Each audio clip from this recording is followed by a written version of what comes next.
அழகும் அறிவும் ஒன்று சேர்ந்த 16 வயதே நிரம்பிய தீவிர சிவபக்தனான மார்க்கண்டேயன்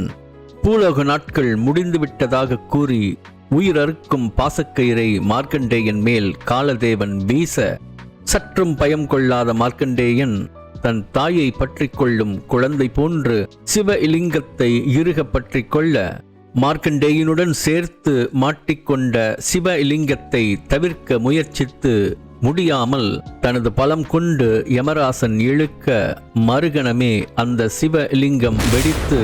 அதனுள் இருந்து சிவபெருமான் வெளித்தோன்றி காலதேவனை நெஞ்சில் எட்டி உதைத்து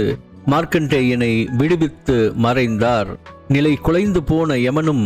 அவ்விடத்திலிருந்து விலகிச் சென்றார் என்ற புராண கதையை விளக்கும் புடைப்பு சிற்பம் பஞ்சட்டி அகத்தீஸ்வரன் திருக்கோவில் ராசகோபுர தூணில் காணப்படுகிறது.